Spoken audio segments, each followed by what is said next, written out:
Assalamualaikum warahmatullahi wabarakatuh. Halo sahabat tani Kecamatan Kateman, bertemu lagi dengan saya Samsul Arifin di channel YouTube Penyuluh Perkebunan Kecamatan Kateman.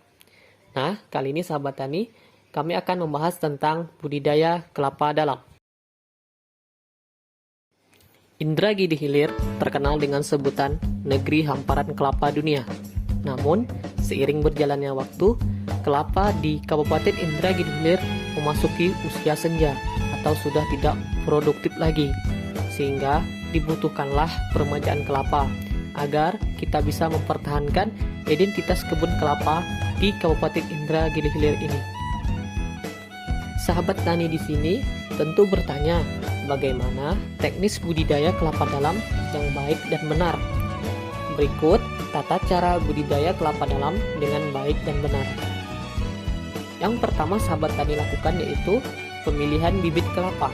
Pemilihan bibit kelapa terkait dengan sumber bibit, di mana buah kelapa calon tanaman didapatkan, dan kriteria buah kelapa yang dapat dijadikan sebagai bibit. Kriteria bibit yang baik adalah yang pertama, bentuk buah bulat atau agak bulat.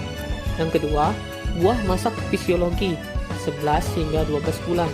Nah, yang ketiga, mengandung cukup air. Yang keempat, mempunyai bobot yang berat. Nah, yang kelima, untuk kelapa dalam, ukuran buahnya yaitu dengan panjang 22 cm dan lebar 17 cm. Yang kedua, yang harus diperhatikan oleh sahabat tani, yaitu yang pertama, lokasi persemaian. Lokasi pembibitan untuk perkebunan kelapa antara lain topografi datar, sistem drainase baik, dekat dengan sumber air, dan dekat dengan lokasi penanaman buah kelapa. Air dibutuhkan untuk penyiraman pada saat perkecambahan kelapa karena bibit banyak membutuhkan air. Drainase yang baik membuat air tidak mengenang sehingga bibit tidak lembab atau basah. Nah, untuk topografi yang datar, untuk membuat pengawasan selama persemaian jadi lebih mudah. Kedua, persemaian buah. Benih yang sudah disiapkan disayat selebar 5 cm pada tonjolan sabut sebelah tangkai yang berhadapan sisi terlebar dengan pisau yang tajam, dan penyayatan dilakukan searah 1 kali. Benih diberi insektisida dan fungisida azotrin 60 EC 0,1% dan dipolatan 4F sebanyak 0,1% selama 2 menit. Benih yang telah diberi desinfektan ditanam ke dalam tanah dan dibenamkan sebanyak 2/3 bagiannya, dengan bagian yang disayat menghadap ke atas dan mikrofil menghadap ke arah timur. Jarak tanam yang dianjurkan adalah posisi segitiga bersinggungan, di mana setiap 1 meter persegi dapat diisi sejumlah 30 hingga 35 benih atau sejumlah 25.000 benih pada area seluas 1 hektar. Berikutnya yang harus disiapkan sahabat tani yaitu mempersiapkan lahan perkebunan kelapa. Persiapan lahan tanaman kelapa terkait dengan hal penentuan lokasi tanam dan juga perlakuan pada lahan yang akan dijadikan areal pertanaman kelapa. Yang pertama, penentuan lokasi tanam kelapa.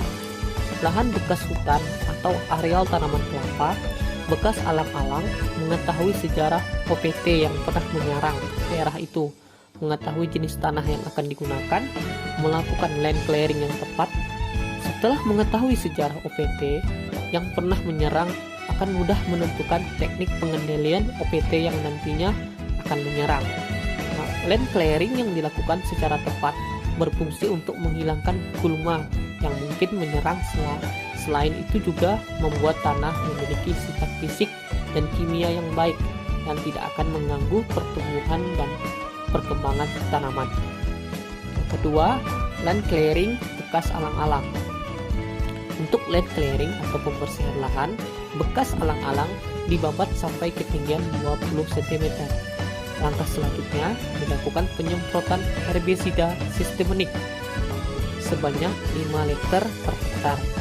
Setelah 2 minggu disemprot lagi dengan herbisida sistemik sebanyak 0,5 liter per hektar. Pembabatan dimaksudkan untuk menumbuhkan bagian vegetatif tanaman alang-alang secara optimal. Setelah alang-alang tumbuh, lakukan penyemprotan herbisida sistemik agar alang-alang mati sampai ke akar-akarnya. Penyemprotan kedua berfungsi untuk menjamin bahwa alang-alang benar-benar mati dan nantinya tidak akan menimbulkan kompetisi dengan tanaman kelapa. Selanjutnya yaitu penanaman bibit kelapa.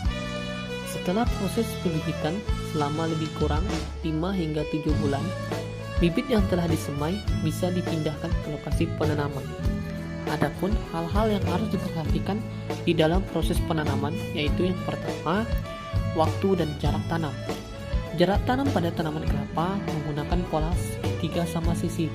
Penggunaan pola segitiga sama sisi bertujuan untuk mendapatkan sinar matahari secara optimal, sehingga pertumbuhan tanaman kelapa lebih optimal. Jarak tanam yang digunakan pada tanaman kelapa umumnya adalah 9 meter x 9 x 9 meter. Lubang tanam dibuat 1 atau 2 bulan sebelum pemindahan bibit tanaman dari polybag. Pembuatan lubang yang dibuat jauh hari sebelum penanaman berfungsi untuk menghilangkan kandungan asam pada tanah dan memberikan sirkulasi udara yang cukup bagi perakaran tanaman. Lubang tanam yang dibuat yaitu berukuran 60 cm x 60 x 60 cm. Penanaman atau pindah tanam dilakukan hendaknya pada awal musim hujan, jika hujan yang turun sudah mulai teratur dan permukaan tanah sudah basah sempurna. Yang kedua, penanaman. Topsoil yang diambil dari pembentukan lubang tanam dicampur dengan fosfat sebanyak 300 gram. Kemudian tanah kembali dimasukkan ke dalam lubang tanam. Polybag dipotong melingkar pada bagian bawah. Bibit tanaman dimasukkan ke dalam lubang tanam. Polybag kemudian ditarik ke atas dan digantungkan pada anjir yang dibuat sebagai tanda untuk memastikan bahwa polybag sudah dilepas. Penanaman kelapa dilakukan dengan arah yang sama agar distribusi cahaya matahari merata di seluruh bagian kebun. Bibit yang telah dimasukkan ditimbun dengan sisa topsoil, kemudian dipadatkan hingga ketebalan 3 hingga 5 cm di atas sabut kelapa. Selanjutnya yaitu pemeliharaan tanaman. Pemeliharaan tanaman kelapa di sini terkait dengan pemupukan.